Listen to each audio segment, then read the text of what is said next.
Kapitalizm sürdürülebilir olsun yahu. Sürdürülebilir olsun. Her yeri beton yaparsak ne yiyeceğiz ya ileride? Şimdi dışarıda baktığınız zaman kazandığın para bir elinden alıyorsun, bir elinden gidiyor. Tıpkı o Tahterevalli'deki şey gibi, fare gibi sürekli dönüyorsun.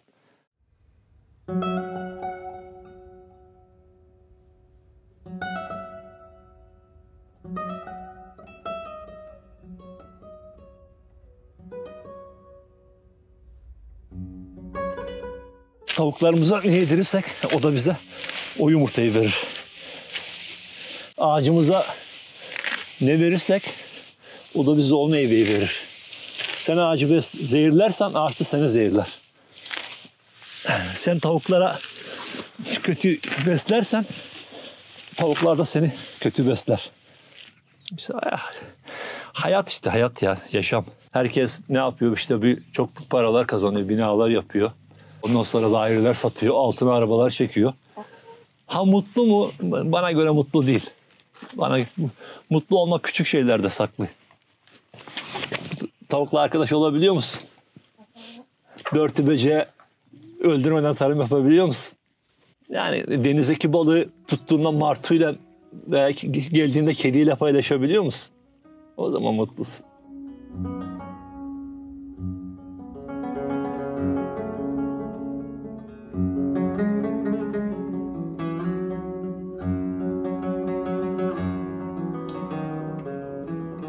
Mesela bugün şehir merkezinde belki kısa vadeye göre çok paralar kazanabilirsiniz ama 50'li yaşlardan sonra sekteye uğrayan sağlıklarınız parayı geri veriyorsun yani sağlık şeylerine, hastanelere şeyine.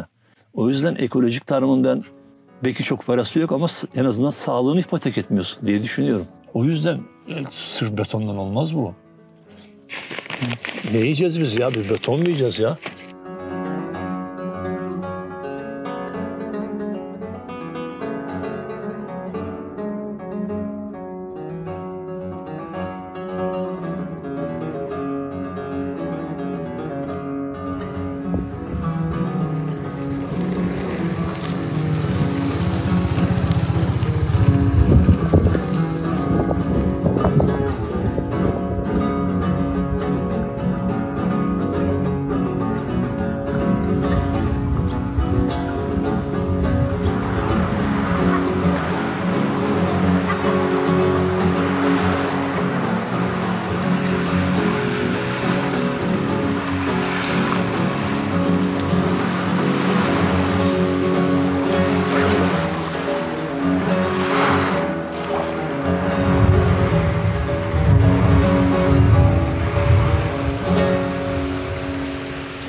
Merhaba dostlar, ben Deniz Sara, YouTube kanalıma hoş geldiniz. Bugün Balıkesir'in ada ilçesi olan Marmara Adası'na bağlı Avşa Adası'ndayız arkadaşlar.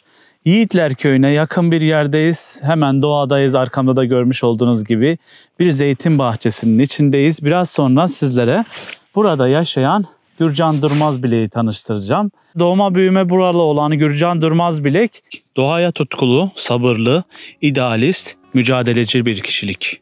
Adada organik tarım yapan Gürcan Durmazbilek bu işe nasıl başladığını, motivasyonlarını, hayat hikayesini anlatacak bugün bizlere. Bize hayat hikayesini anlatırken burada her şey doğal. Toprak bize ne verirse onu alıyoruz. Kimyasal yok, hile yok diyor. Gürcan Durmazbilek'in hayat hikayesini biraz sonra öğreneceğiz. Ama öncesinde sizlere Avşa Adası ile ilgili kısaca bilgi vereyim. Avşa Adası biliyorsunuz Marmara Denizi içerisinde yer alan küçük bir ada arkadaşlar. Burada insanlar geçimini daha çok turizmle sağlıyor. Daha önceleri insanlar zeytincilik ve bağcılık yapıyorlarmış. Şarabı meşhurmuş. Günümüzde biliyorsunuz ki birçok tarım yapan insan yerlerini satıp tarımı bırakmışlar. Ama Gürcan Durmazbilek tarımı yapmaya devam ediyor. Çocuklarına bu mirası bırakmak istiyor. Ve siz izleyicilerimize, aynı zamanda bu işe başlamak isteyen insanlara güzel bilgiler vereceğine eminim. Şimdi hazırsanız Gürcan Durmazbilek'i birlikte tanıyalım.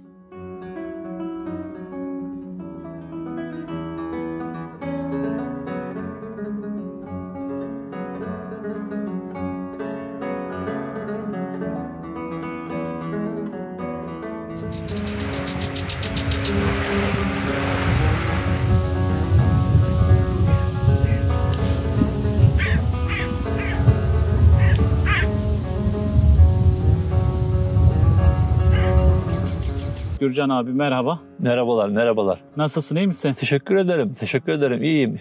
Nasıl gidiyor burada çalışmalar? Vallahi zeytin şu an budama zamanına yaklaşıyoruz. Kış bitti. O yüzden ağaçları budamak lazım. Isırgan gübrelere falan atılması lazım ağaçların. Biraz güçlendirmesi lazım. Çünkü geçen sene çok ürün verdiği için ağaçlar çok yorgun. Biliyorsunuz artık iklim değişikliğinden dolayı şeyler çok yüksek. Isı çok yüksek. O yüzden ağacı çıplak bırakmamamız lazım. Evet. Ama Şimdi- ağacın da kuraklık nedeniyle fazla dallarını besleyemediği için biraz küçültmek lazım. İkisinin Onun için arasında. bugün budama işlemi yapacağız. Tabii bugün budama işlemi yapacağız. Peki budamaya Dönem- başlamadan önce kendinizi anlatabilir misiniz? Biraz seni tanımayanlar için. Daha önce seninle Gürcan karşılaşmayan. Durmazbilek 1965 doğumlu. Babası taş ustası, granit taş ustası. O zamanlar bu şeydeki bu adadaki granit taşlar İstanbul'a kaldırım olarak gidiyordu. O dönemde, son dönemlerinde, o taşçılığın bitme dönemlerinde adada şey başladı, tarım başladı, bağcılık başladı. Avşan'ın o üzüm bağları, adakarası ve onun şarabı çok meşhur olduğu için üzümcülük başladı. Beraberinde zeytin başladı. Aynı dönemlerde de işte bu 70'lere sarktığımızda da 70'lerde de adada turizm başladı. Turizmle beraber tabii ki piyasa oluştu. Yani bizler burada yetiştirmiş olduğumuz organik meyveleri üreticiden tüketiciye diye adada satmaya başladık. Evet Gürcan abi, sen doğdun doğalı bu topraklardasın. Hiç Tabii. ayrılmadın buradan. Tabii ki bu topraklardayım. Rahmetli dedemle beraber buralarda az üzüm taşımadık. Ben babamdan sonra daha radikal davrandım ve tarımı tamamen kestim. Ama yıllarca da ürün alamadım.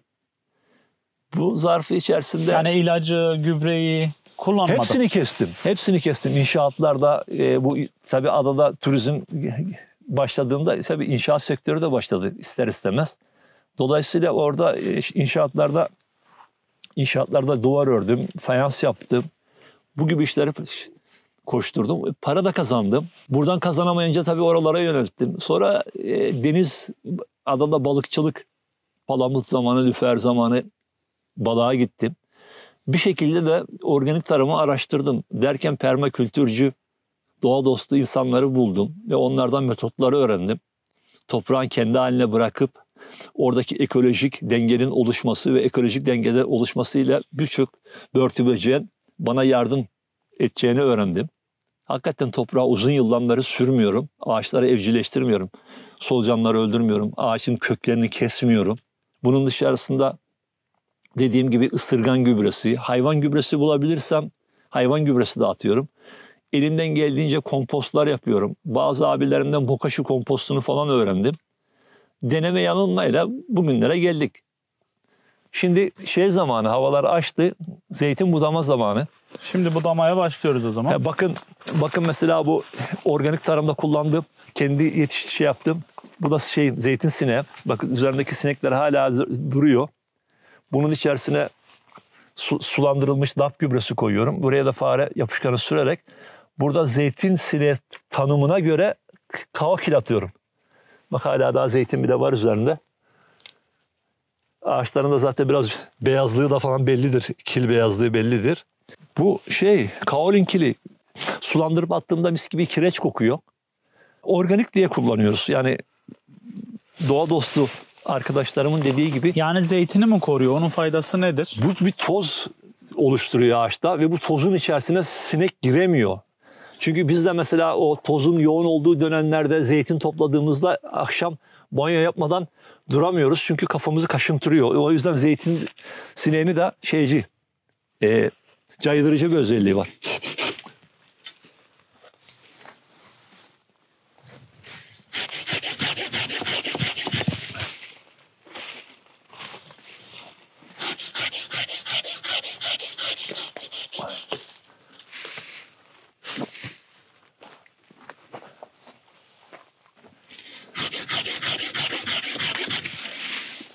Budama işlemi ne zamana kadar devam ediyor? Nisan'a kadar yapmak lazım. Nisan'dan sonra ağaçlar uyanıyor. Uyandıktan sonra bütün o gücünü kalan dallara vermesi için Ağaçları birazcık kısa kalın. Yani gençleştirme yapmak zorundayız. Taze sürgünler, genç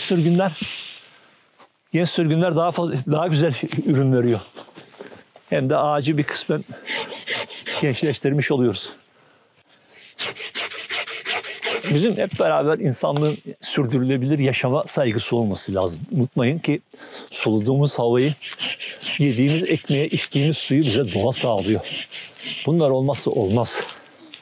Hani ölümsüz ağaç derler ya. Evet, ölümsüz ağaç. Baksana her tarafını kesiyoruz ama o yine bize ürün vermeye devam ediyor. Bu kesmek sence?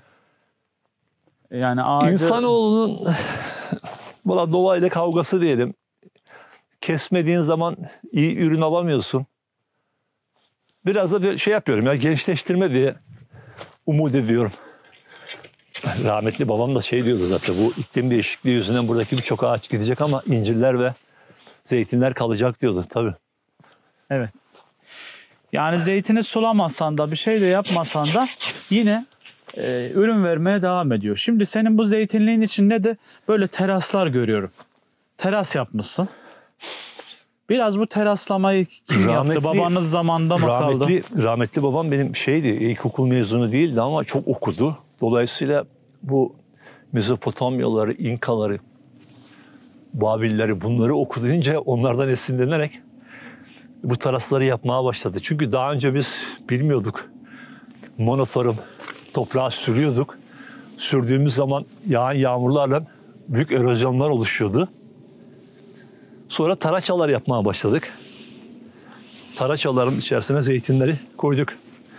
Ve bu taraçaların da toprağa süzdüğünü, zeytinlerin ve zeytinyağının daha lezzetli olduğunu düşünüyorum. Mesela burada belirli türler vardı. Mesela bunlar su tipidir. Su tipi olan zeytinler işte diğerlerini tozlar diye ektik zamanında ve yağ kalitesinde geliştiriyor zaten. O taraçalar aynı zamanda suyu tutuyor değil mi abi? Tabii, Yağmur tabii. sularını, yani orada bir nem oluşturuyor Tabii aslında. tabii. Mesela yazın bir toprağa şey yaptığınızda, taşı kaldırdığınızda altında şey çıkar. Kurbağa çıkar. Tabii ki orada bir nem var. Yani burada yapılan aslında arkadaşlar, bu yapılan taraçalar, yani bu taşlarla bir nevi küçük küçük duvarlar örülmüş. Bu yağmur sularının birikmesini sağlıyor ve ağacın yıl boyunca oradan nem almasını ve zeytinlerin daha olgunlaşıp daha büyümesini sağlıyor. Daha güzel oluyor. Daha iri bir zeytin ortaya çıkıyor. Toprağa sürmediğin zaman şuraya bak. Zeytin fidanlarını görüyor musun? Kendiliğinden. Kendiliğinden Tabii, çıkıyorlar. tabii, kendinden çıkıyor. Ha, bir de Gürcan abi, sen burada taraçalar yaptıktan sonra hiç sürmediğini, toprağı havalandırmadığını anlatmıştın. Evet. Biraz bunun nedenini anlatabilir misin? Yani toprağa sürmenin ya da sürmemenin ne gibi faydaları ve zararları var? Tarımın şu anki getirisine baktığımız zaman toprak sürüldüğü anda sürmesi bayağı bir para. Sürdüğün zaman toprak beyazlıyor. Bir sürü gübre atman. Aslında biraz da ekonomik olay bizi bu yola itti. Bu baktım böyle oluyorsa ne gerek var? Bakın burada kekiklerimiz var. Bak şunlar kekiktir. Bak şunlar kekiktir bak. Hı hı. Oh, kokmak mis gibi de kokar ha. Evet.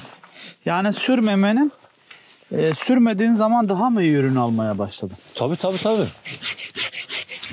Tabii. Tek yapabildiğim topraklarımı satmadık. Topraklarımı bugüne kadar tuttum. El emeğinle çocuklarımı okuttum. Ne güzel. Onun verdiği bir mutluluk, huzur var zaten.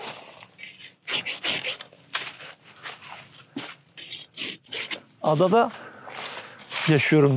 Dolayısıyla deniz ve tarım ikisi bir arada. Mesela şu an birazcık işlerimi şey yaptığım zaman, hafiflediğim zaman arada bir balığa da çıkarıyorum. Yani kendimi ödüllendiriyorum. Hı hı. Sörf yapıyorsun. Yazları boş vakit bulduğum zaman rüzgar sörfü yapıyorum. Öğrendim. Ne güzel. Doğa dostu arkadaşlarım genelde entelektüel insanlardan çıkıyor. Okuyan insanlardan çıkıyor. Ne yazık ki bilinçsiz insanlar sürü psikolojisini takip ettiği için şeyler ne yapıyorsa, çevredeki insanlar ne yapıyorsa o da aynısını yapıyor. Ben diplomalı bir ziraat mühendisi değilim. Bu arada kaça kadar okudun abi? İlkokul mezunuyum. İlkokul mezunusun değil mi? Ama biraz Ama kitapla... kendini geliştirmişsin, ne güzel. Tabii, yani okudum. önemli olan o, yani hangi okula gitmek değil, kendini yetiştirebiliyorsan, evde okuyabiliyorsan. Tabii. Ne güzel. Okudum. Süper. Dediğim gibi babamın da arkadaşları vardı, yazar arkadaşları vardı ya. Vedat Türkali daha önce bizim evimize geliyordu ya. Öyle mi? Onunla konuşma fırsatı buldum. Oya Baydar yazar. Onunla konuşma fırsatı buldum. Ben şimdi sana yetişemiyorum abi. Sen ağacın üstüne çıkıyorsun. Bak Gürcan abi ağacın üzerine çıktı. Bak şu an elleri de şeyde. Bak kendimi de sallıyorum. Görüyor musun? Kamerayla şimdi Gürcan abiyi çekiyorum ama o kadar hızlı hareket ediyor Bak ki. mesela buradan ayağa basıyorum. Şuraya da dengemi sallıyorum. Görüyor musun? Bak ellerim boşta. Evet. Biliyorsun. Doğayla uyumlu yaşamanın bu.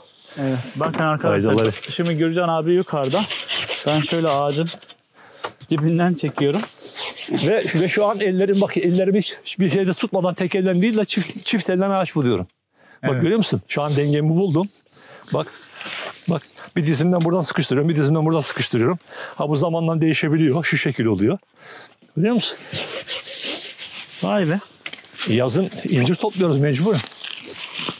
Ve pazara yetişmesi için de fazla geç kalmamam lazım. İncirler değil mi? Tabii. Neler yetiştiriyorsun abi? Kaç? Yani pazarda insanlara neler ürün sunabiliyorsun? Vallahi başlayacak işte. Mesela şimdi zeytinyağlarım var biraz. Şehir burjuvaları evi olanlar Mart sonu Nisan başı gibi gelmeye başlar. Evet. Gelmeye başlar. O yüzden zeytin sorarlar. Onlara da şimdi Kaç yapıyoruz. dönümde kaç zeytin ağacın var mesela? Vallahi yaklaşık 500'e yakın bir ağacım var. Aslında çok zeytin almam lazım ama dediğim gibi kimyasallar atmadığım için yani çok ürünün peşinde değilim. Nitelikli. Yani nicelikli ürün değil de nitelikli ürünün peşinde olduğum için. Evet, en güzeli. Önemli olan da bu. Biz 3 kardeşiz. Onlar farklı işlerde yaptığı için şu an tarlaları bakımını ben yapıyorum. Ama yani toplam arazimiz 30 dönüm falan var herhalde. Ama Üç parça kardeş. parça tabii. Adanın farklı Tabii. yerlerinde. Yani 3 aşağı 5 yukarı bana da düşse bir 10 dönüm arazi düşüyor. Anladım. Çocuklarıma bir 10 dönüm arazi ama ben kendi kardeşlerime de söylüyorum işte gelin hep beraber yapalım. Bölünmesin, bölmeyin. Kardeşler peki adada mı yaşıyor, dışarıdalar mı? Biri Tekirdağ'da, biri bir Fransızla evlendi. O da kanser hastalığına yakalandı ve öldü. Benim organik tarımımı ben zaten kardeşimden sonra ve kardeşime adadım zaten. Başka insanlar artık ölmesin diye, sağlıklı olsun diye. İnsanlar illa yani şöyle hastalanınca sağlığın kıymetini biliyor. Neden abi? Tabii. Yani Tabii. sağlıklıyken biz bunu neden düşünemiyoruz? Ne yazık ki kapitalizmin rant ışıkları onu büyülüyor ve paranın peşindeler. Ve paranın peşindeler. İnan bana bu inşaat konusunda çok bilgim var. Yani bir bir villayı temelinden yaparım. Kalebodu döşemesi zaten işim. Onu da yaparım. Yani bir villayı tamamen kendim yaparım. Ve bunları sattığım zaman büyük rakamlar geliyor ama onları seçmedim. Bu işi seçtim. Mutlu olduğun şeyi yapıyorsun. Hem mutluyum hem gelecek tarımda diye düşünüyorum. Hem de daha sağlıklısın. Tabii canım, tabii sağlıklıyım ya. Bugün dişlerim hala ana dişiyim. Gürcan abi basık bir insan. Kahvelerde oturmam ben. Biraz arkadaşlarımla sohbet ettikten sonra sürekli gezerim. Yediğimi yakmam lazım. Spor yapar mısın? Zaten bunlar spor yerine geçer mi diyorsun? Vallahi üretime dayalı bir yaşam sporun ta kendisi. Bugün futbol oynayarak karşılığı 0. Ama bu işi bak mesela böyle bir spor yapıyorum. Bir sürü incirlerim olacak. Bunlardan kuru incir de yapıyorum.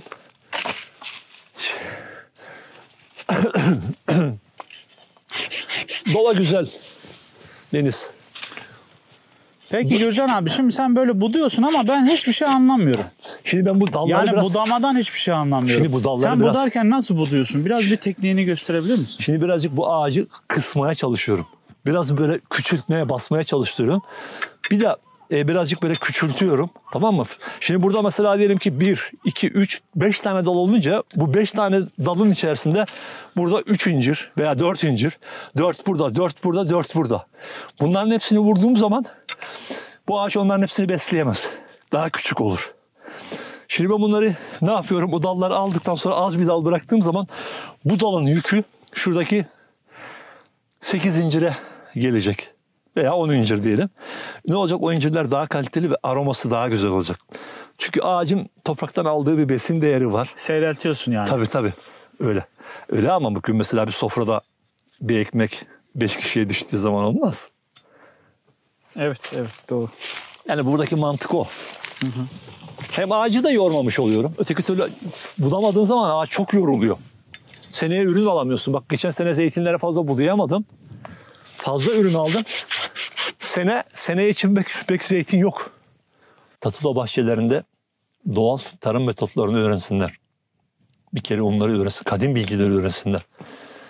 Ve gerçekten tarıma önem versinler. Bakın artık tıbbi aromatik bitkiler falan çok önemli. Mesela Almanya'dan gelen doğacı arkadaşlarım var. Alternatif tıbbın çok olduğunu, çok önemli olduğunu, artık insanların bu doğal ürünlere çok önem verdiği söyleniyor. Dediğim gibi mesela bakın ben 60 yaşındayım. Yani bu işlerle uğraşıyorum. Kendi ürünümü kendim yetiştiriyorum. İşte salçalarım, sirkelerim, efendime söyleyeyim turşularım.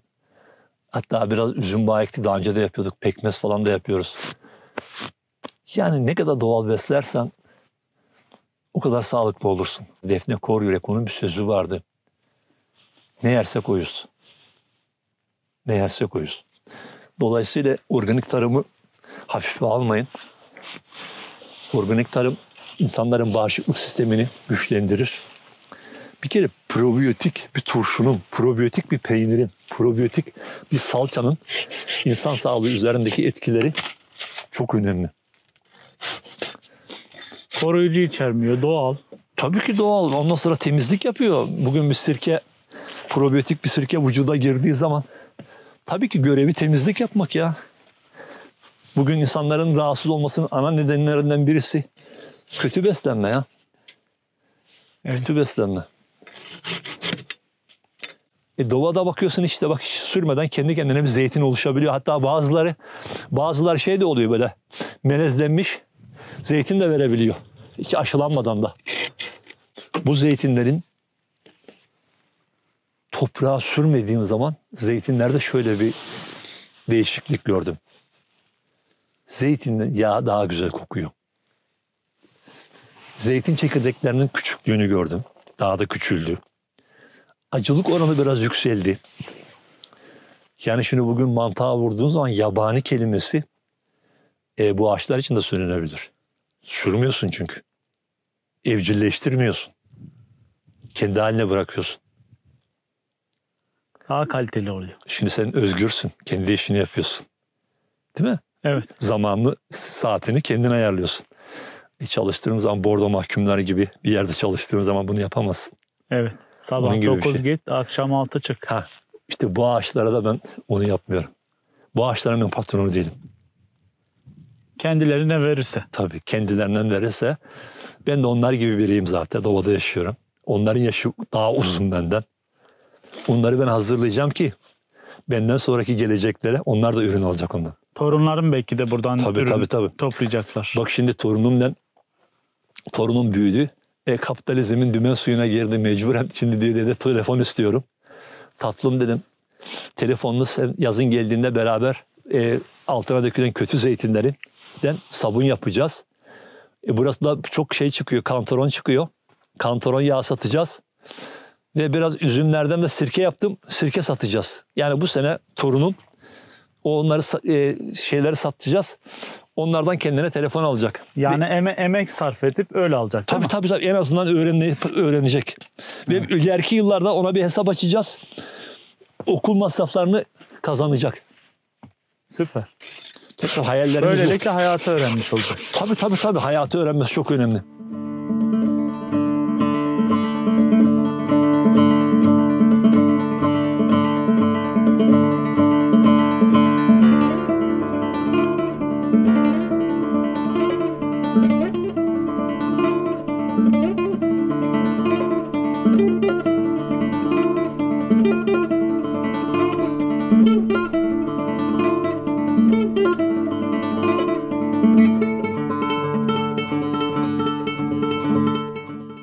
Kapitalizm sürdürülebilir olsun yahu.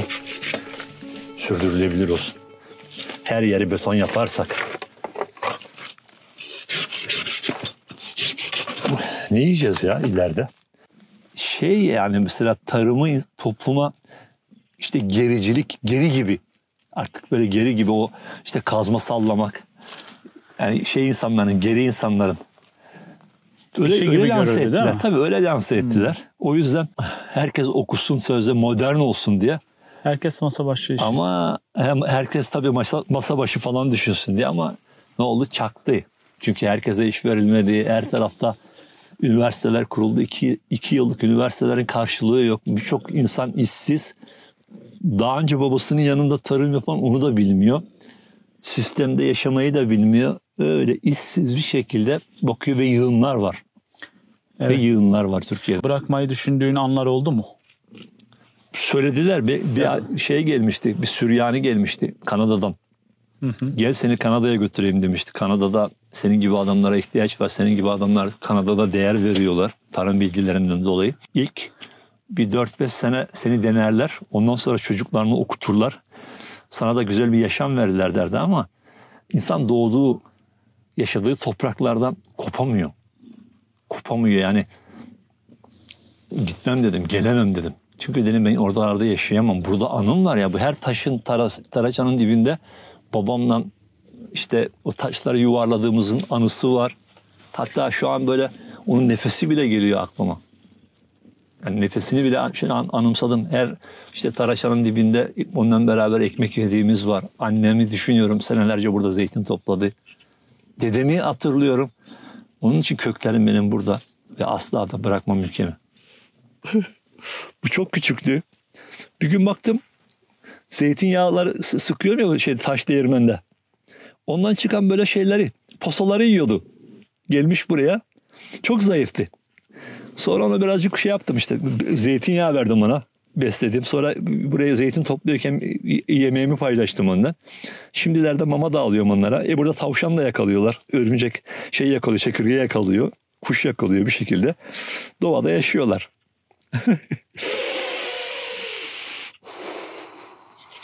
Eskiden bir armut vardı burada. Armutlar kurudu. Ben de buraya bir tane şeftali ektim. Ama şeftali tüysüz çıktı. Çok güzel bir şeftali değil. Bu sene bu şeftali aşılayacağım. Güzel, sevdiğim bir türden aşılayacağım. Bir dalına bakarsın kayısıyla vurabilirim. Kayısıyla şeftali aşılandığında bodur bir ağaç çıkıyor ortaya. Ve çok güzel meyve veriyor. Ve şeftalinin ömrü de uzuyor. Kayısı olduğu için. Verdiği için. Bazı denemelerimiz var bizim burada. Zor topraklarda bademe şeftali haşladık. Ereğe kayısı haşladık.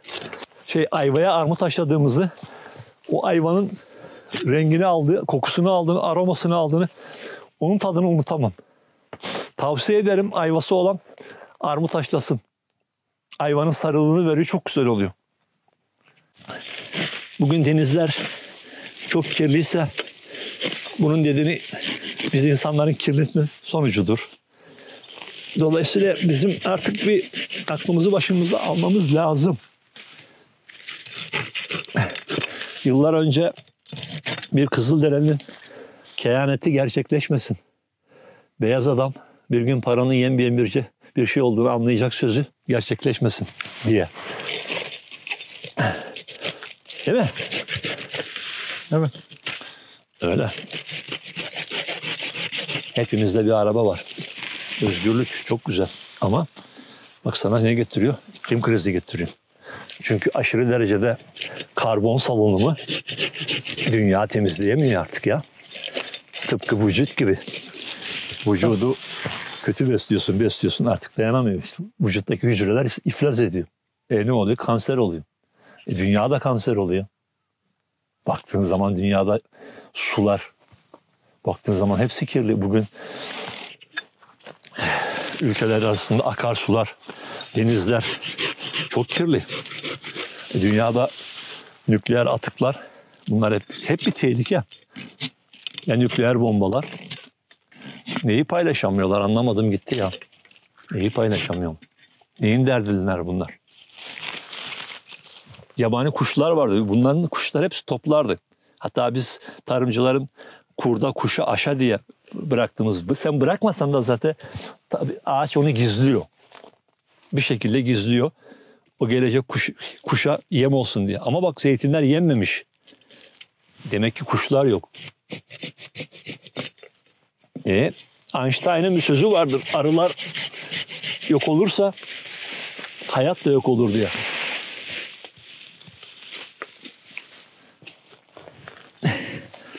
Yani videoların, bu çekimlerin amacı güzel konuşmak değil.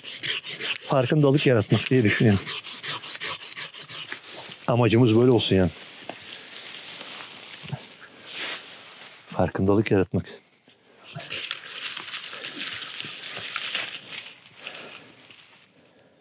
Bakın benim daha önce vardı, mide rahatsızlığım vardı. Mide rahatsızlığımı sigara içiyordum o dönemlerde. Bazen yandığı zaman şunu alıp hap gibi yutardım. Ne o? Bu fıstık balı. Reçinesi yani. Reçinesi. Ama o kadar güzel oluyor ki sonra kaplıyor ve midem geçiyordu.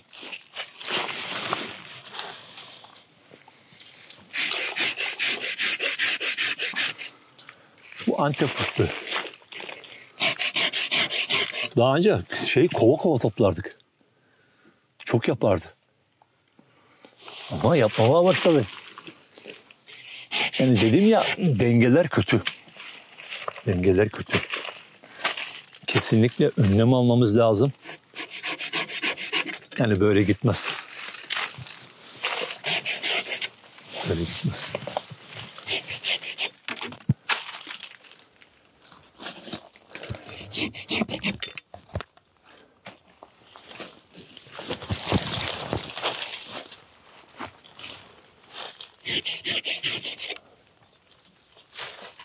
Sen şimdi diyorsun dışarıda git çalış.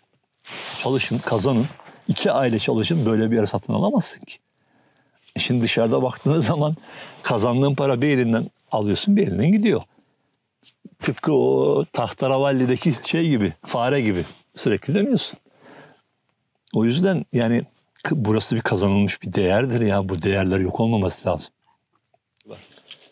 Uğur böcekleri bak. Görüyor musun? Bak. Oh güneş de vuruyor burada. Bunlar da sıcacık. Görüyor musun? Ya. Taşa oturmaktan iyidir. He? Taşa oturmaktan Tabii iyidir. canım. Tabii ama bir de rahat, konforlu bak esniyor. Al sana yaylı. Çok güzel. Çok güzel. Bu yabani bir kekik. Bu çiçek açıyor, yayılıyor. Ama bu erken zamanda toplarsan böyle çok güzel oluyor da sonra bıraktığın zaman kaçıyor. Çiçeğe kaldı mı güzel olmuyor. Ama ne güzel değil mi kokusu? Çok güzel. Mis gibi ya. Tavşanların yediği bütün otları yiyebilirsin. Keçinin yediği bütün otlar yenir. Elin çok kirliyse buradan birazcık toprak alırsın. Tamam mı? Şöyle bir güzel ovarsın. Bak topraktan ovdum elimi. Ondan sonra yıka.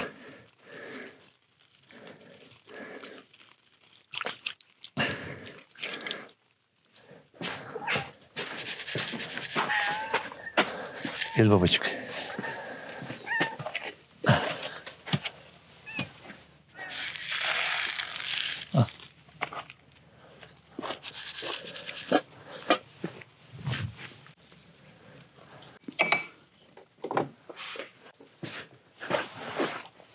Bak zeytinleri görüyor musun? Burada kurdum bunları.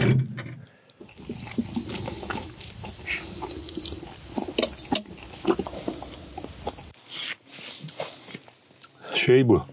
Su tipi zeytinden yaptım. Olur mu diye denemek için. Onun için bozuldu şeyleri. Demek ki tuz oranı ama tuz oranı gerçi tuz oranı yüksek değil. Biraz daha fazla koyacağız. Veya içine biraz yağ koyacağız. Güzelmiş.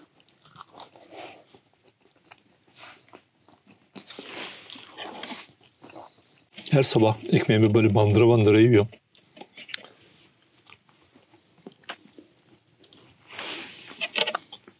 Eskiden mide rahatsızlıklarım vardı. Şimdi kalmadı gibi bir şey. Nasıl kendi ürettiğin ürünü yemek nasıl bir duygu abi? Hani süper güven sonuçta veriyor. Bir güven değil mi? Ya şimdi şöyle bak. Köydekiler diyorum ki ekmeğimi yağa batırdığım zaman aklıma gelmiyor. Kaç sefer zehir attım. Sen 7 sefer zehir atıyorsun diyor ona. Çoluğunu çocuğunu yediriyorsun. Sen nasıl bir babasın diyor. Hı. Doğru değil mi?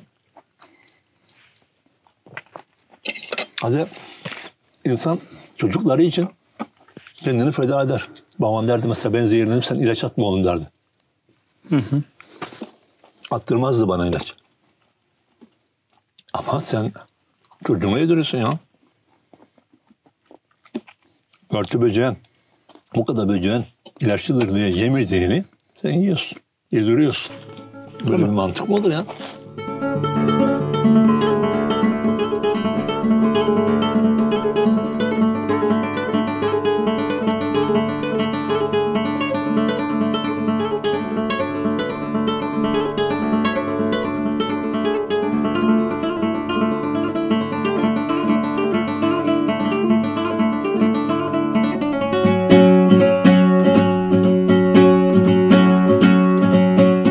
Yazın bu görmüş olduğun yerlere domates, taze fasulye ekilecek.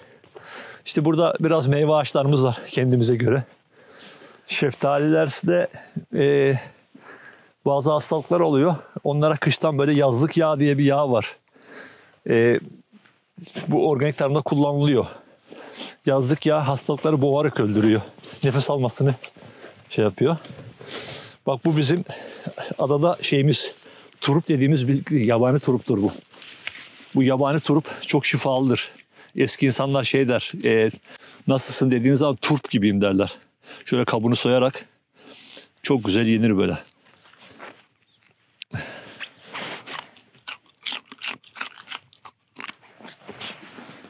Hafif baharatlı, çok güzeldi.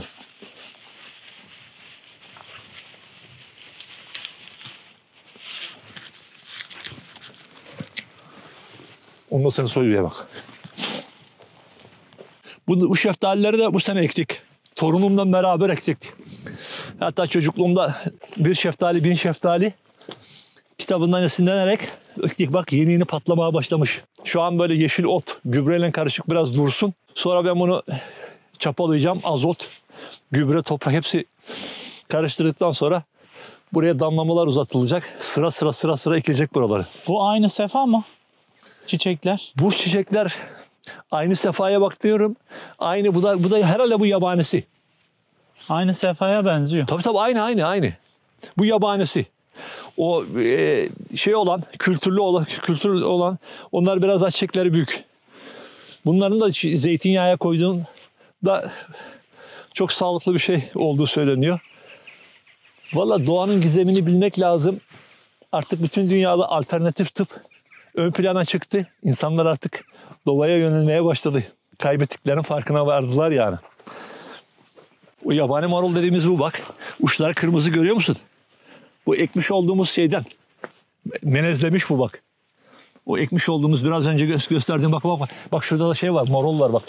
Bak görüyor musun? Bak şöyle kırmızı. Bundan bak yapmış. Yani aslında bu yabani ama ikisinin arasında olmuş. Melezlenmiş. Toprağın lanetini almadan tarım yapmak ve gelecek nesile temiz bir şeyi bırakmak, toprak bırakmak.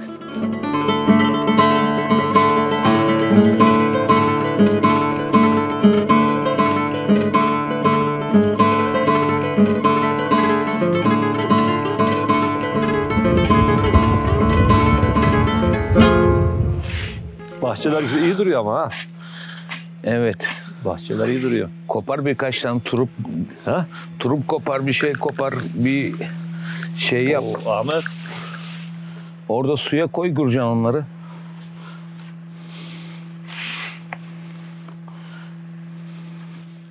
Ahmet arkadaşım çocukluğundan beri bahçe işleri yapıyor. Yani benim de benim mesela daha ziyade ağaç bilgim olduğu için ama bahçe kültüründe yani Ahmet'ten bayağı bir şeyler öğrendim. Çünkü Ahmet bu konularda bayağı bir usta. Ben bahçıvan Ahmet. İşte kendi halimizde böyle maruldu, soğandı, rokaydı, dereotuydu, turuptu, pancardı. Bunları ekip hayatımı devam ettiriyorum. Çocukluğumuzdan beri tanışırız. Ben Avşa geldim buraya. Ondan sonra bu yer arkadaşımın kızının bana verdiler kullan diye. Kullanıyorum. Bir miktarını satıyorum. Bir miktarını onlarla paylaşıyorum. Ondan sonra bu sene mevsimsel olarak havalar biraz soğuk gidince bitkiler durdu ve çalışmıyor. Ama bundan sonra çalışacak. Sen şeyleri mi alacaksın Gürcan? Tavuklara. Getireyim bir çuval sana. Ahmet hiç getirme. Motosikletin önüne koyarım ya.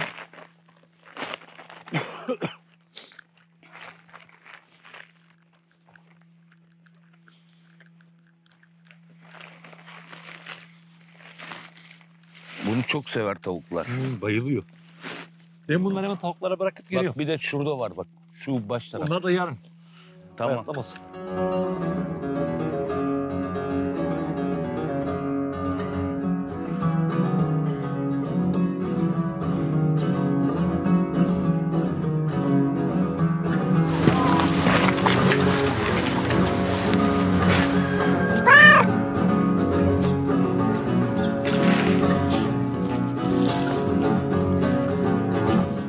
Tavuklarımıza ne yedirirsek o da bize o yumurtayı verir.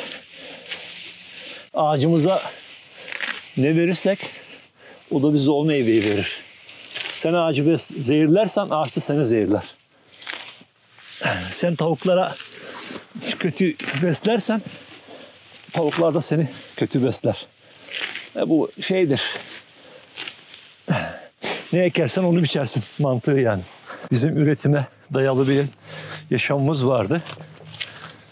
Ama şimdi olduk tüketim toplumu. Biz çocukken üreterek mutlu olurduk, balık tutardık.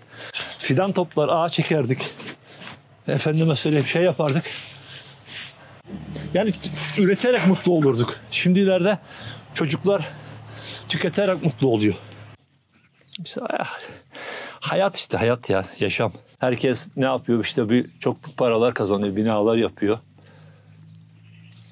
Binalar yapıyor, ondan sonra daireler satıyor, altına arabalar çekiyor.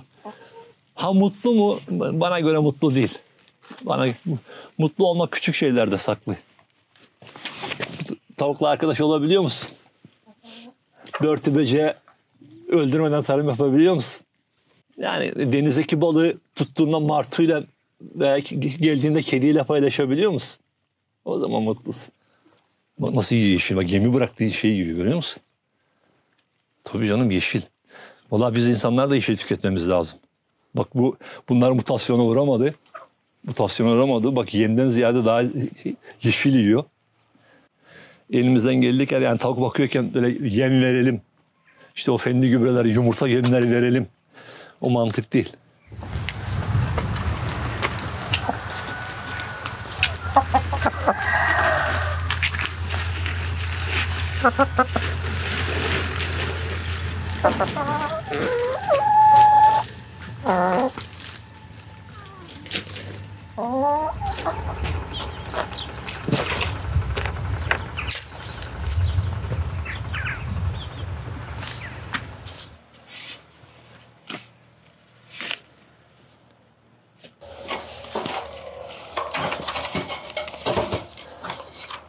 Şimdi biber ekilecek. Patlıcan ekilecek ilk önce. Ondan sonra da Mart'ın sonlarına doğru da şey ekilecek. Domatesler ekilecek. Fideleri yetiştireceksin değil mi? Tabii tabii önce fideler yetiştireceğiz ama hazır sera varken içinde marul, pazı onlar da yetiştireceğiz tabii. Kaç gününü aldı bu serayı yapmak? Vallahi iki arkadaş 2 günde yaptık. 2 günde. Ama tabii tam gün çalışmadık ya.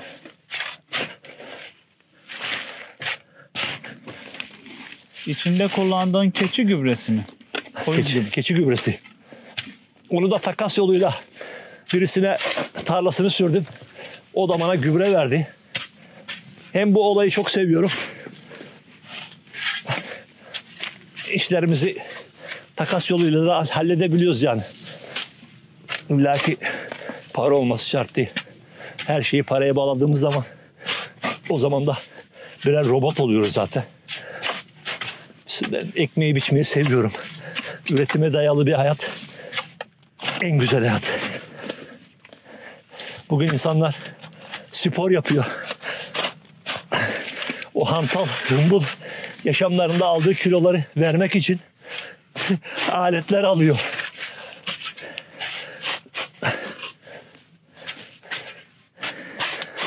Vallahi dünyada yeni trend. Temiz beslenme, ekolojik hayat en güzeli. O yüzden herkes bahçeli bir yer bulsun. Bir toprak parçası alsın.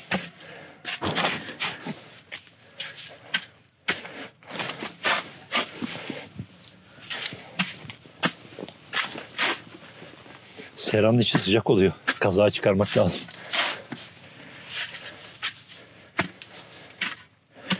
Kaç çeşit ata tohumu var şu anda elinde?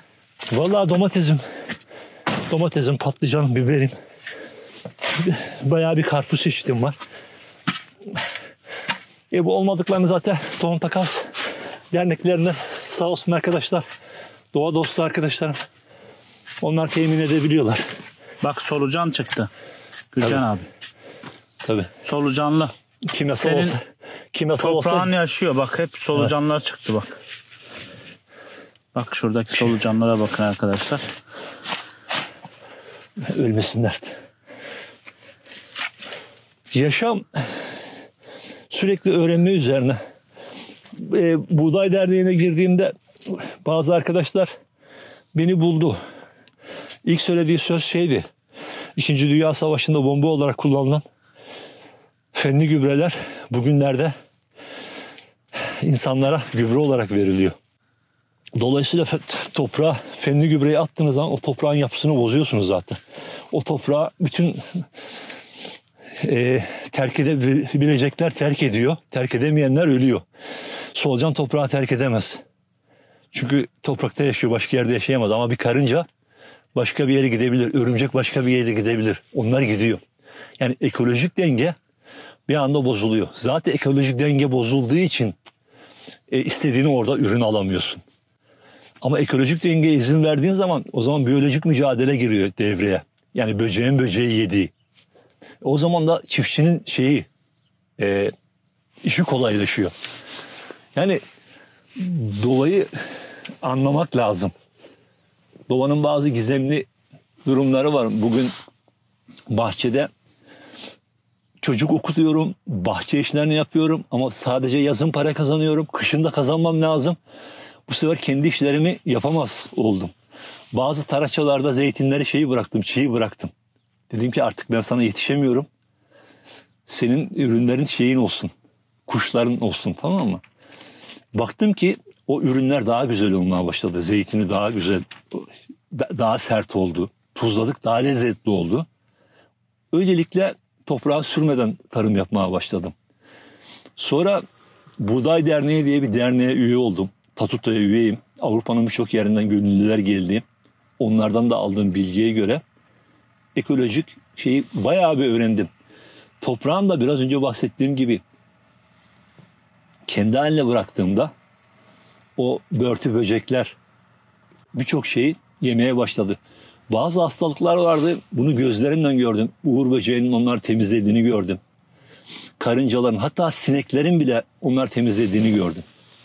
Yani o yüzden insan doğanın bir parçası. Doğayla uyumlu yaşarsak var oluruz. Yaşamazsak topyekun yok oluruz. Bugün çevrecilere gerçekten kulak verin. Onlar çok haklı, feryatlarında çok haklılar. Kesinlikle önce doğa. Bakın bütün dünyada SOS veriyor. Bugün soluduğumuz havada oksijen oranı çok düşük seviyelerde olduğu söyleniyor. Birçok insan gırtlak problemleri yaşıyor. Neden? Çünkü oksijen alamıyorsun. Dolayısıyla yani bugün siyasi partilerin üstünde bir olay bu. O yüzden hep beraber ya da hiçbirimiz mantığıyla önce doğaya sahip çıkmamız lazım. Çünkü adada yaşıyorum, denizlere bakıyorum. 1900'te çocukluğum yıllarda 80'li 70'li yıllardaki balık yok. Denizin o mavi, deniz yok. Deniz yeşillendi. Yeşillenme sebepleri, bugün sen topraklara atarsan o tarım ilaçlarını, fenli gübrelerini yeraltı sularına karışıyor. Denize karışıyor. Ki azotlu gübreler toprakta zaten o suyu bir anda yeşillendiriyor. Yani ben ilkokul mezunuyum. Yüksek lisans almadım ama algılayabildiğim kadarıyla şu an doğa zor durumda. O yüzden el birliğiyle bu doğayı korumamız lazım. Bu bizim şeydir, turuptur, yabani turup. Bunun biz kökünü yeriz. Çok lezzetlidir bu kökü. Hatta bunu böyle güzel yıkadıktan sonra haşlarız bunu hafif. Haşladıktan sonra sirke ve zeytinyağı, çok güzel salatası olur. Yabani turup otu.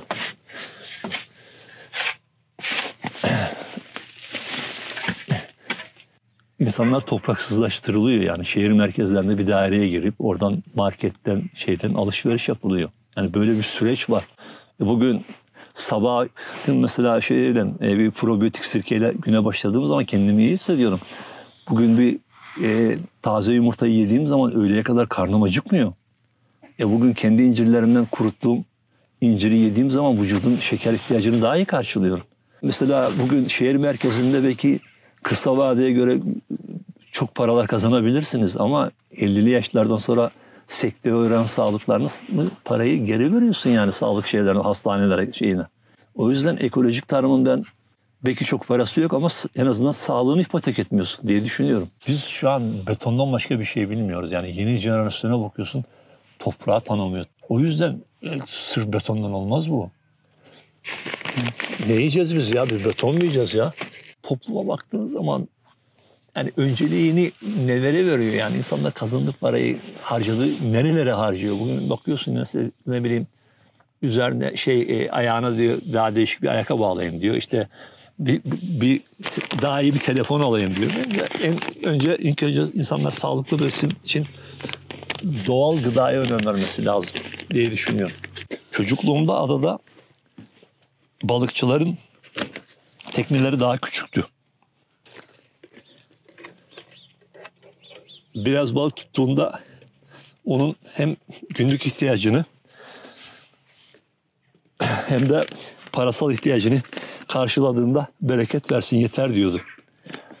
Ama ne yazık ki Türkiye'deki bu vahşi kapitalizm uygulandığında insanlar daha fazla para. Bu da denizlerde balığın azalmasına sebep oldu. Daha fazla para sevgisi topraklarını betona çevirmesine neden oldu. Daha fazla para sevgisi, daha fazla tüketim sevgisi denizlerdeki bakın bu müsilajın artmasına sebep oldu. O yüzden bizlerin yani aklımızı başımıza almamız lazım, küçülmemiz lazım. Küçük hayatlar kurup küçük mutluluklarla hayatımızı sürdürmemiz lazım. Çocukken de tarımı seviyor muydun abi? Yani tarlada çalışmayı seviyor muydun? Çocukken babamın o güzel insanları bana Bir Şeftali Bin Şeftali kitabını getirmişti. Zengin çocuğun, fakir çocuğun ulaşamadığı ama zengin çocuğun bir ısırıp attığı o şeftaliyi yıkayıp o şeftaliyi sonra çekirdeğini ektilerdi ve ondan meyve ağacı üretip ondan sonra bir sürü şeftalileri olmuştu. O en çok benim sevdiğim çocuk kitabıydı. Bir Şeftali Bin Şeftali. O yüzden şeftali ağacını çok seviyorum. Torunumla da bu tatilinde şeftali ekmiştik beraber. Hatta Bir Şeftali Bin Şeftali ona da anlatmıştım. Dede ben de okudum o şeftaliyi dedi. Şimdi torunumun da yazları geldiğinde onun okul masraflarını beraber ürettiğimiz ürünlerle karşılayacağız diye umut ediyoruz. Elmayı kurt sadece çekirdeklerini yiyor. O attığımız bölümünü yiyor. Kurtlu olsa ne olur yani? Bugün dışarıdan insanlar geldiğinde Avrupalı kurtlu meyveyi alıyor. Onu tüketiyor. Kurt bence en büyük sertifika. Çünkü tarım ilacı atsan orada kurt yaşayamazdı. Yani hayat devam ediyor ya. Yani toprağın lanetini almadan o tarımı yapmamız lazım. Gelecek nesillere bir hayat bırakmamız lazım. Bir YouTube kanalında Zülfü Livaneli'nin dediği gibi hayat bu pencereden bakıp geçti gibi bir söylem duydum, yani bir Anadolu söylemi duydum. O yüzden Aşık Veysel'in dediği gibi benim yarim kara topraktır diye. Toprak düşündüğün zaman vatan dediğimiz ta kendisidir zaten. Bugün toprak bizi besliyor. Bir zaman sonra bağrımızı alacak zaten.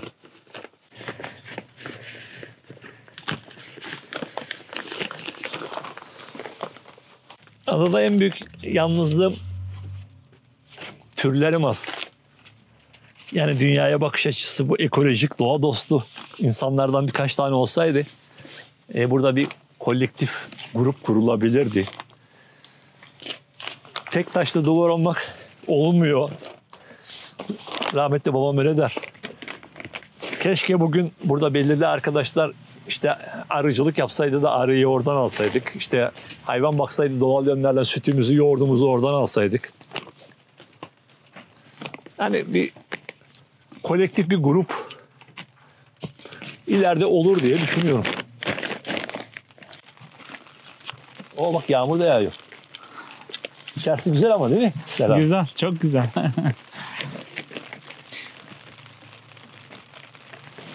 Dur bakayım. O nasıl?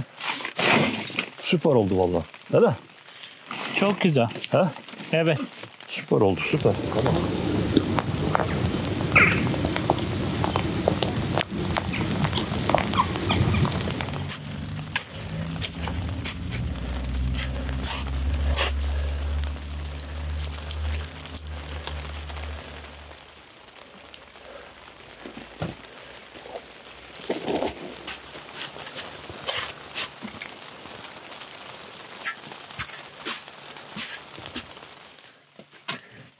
Vallahi yetiştirdiğim ürünlerin hepsi doğal.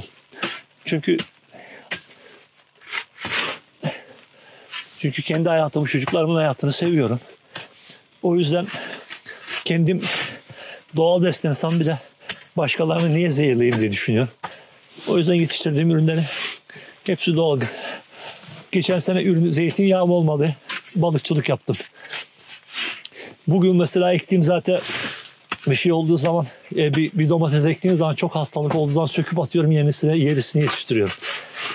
Doğa ne kadar verirse onunla yetiştiriyorum. O yüzden çok ürün yetiştirmek çok zengin olmak değil. Ben zaten zenginim.